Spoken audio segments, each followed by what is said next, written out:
All right, things are coming together here for us with our layout. Now, what I'm going to do next is I'm going to set up some guides in Illustrator. I'm sure you know about guides from your other graphics applications. Flash has guides, and so does Photoshop and InDesign. So here we go. This is going to be kind of a short and sweet lesson here, but I want to make sure that the entire layout that we're creating here inside Illustrator is nice and centered inside the interface that we're developing here. So I'm going to hit Command R or Control R, and that will activate my rulers. And of course, my rulers are using the pixel unit of measurement. And essentially what I want to do is I want to place two vertical guides, one here over towards the left and one here over on the right. And that's going to help us line up all of our layout content. And I'm going to do it by using a cheat. So here's what I'm going to do. I'm going to hit the M key on my keyboard for my rectangle, and I'm just going to throw down a quick rectangle, something like that.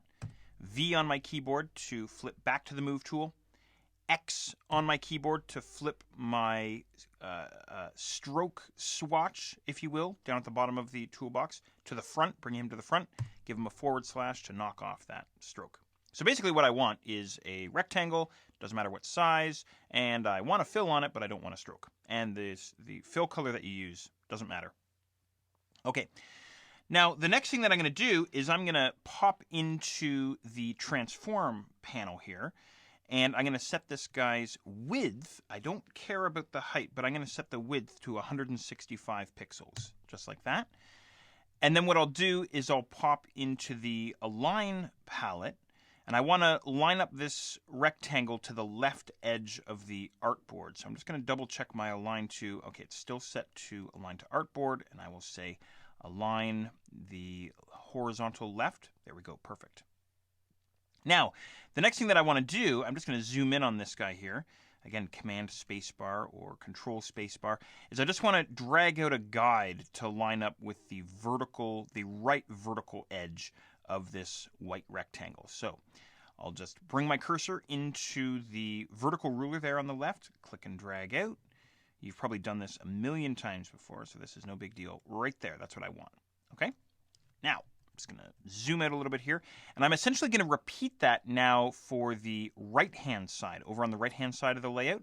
So I'll grab my white rectangle, and back into the Align palette. This time I will throw him over onto the right-hand side just by clicking that horizontal Align right. And then same story. I'm going to drop in a guide here just by visually lining up that guide with the left edge this time of the white rectangle there, something like this. Perfect. That's exactly what I want. Okay, great.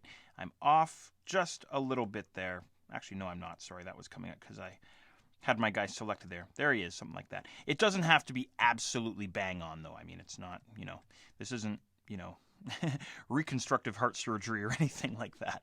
Okay, you can toast your white rectangle. You can collapse your Align panel, and if you want, you can hit Command or Control R once again to get rid of your rulers. There we go. So everything else that's going to be contained inside our layout, we want to basically have it centered within our guides here. So maybe what I'll do is I'll take the logo here.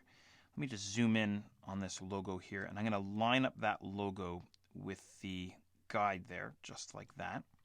Something like that. And I'll do the same. Actually, you know what? There's a little bit of white in that logo, so I'm just going to nudge him over. I'm just using my arrow keys there. I just want the blue to just touch the guide. Something like that, I think, is just fine.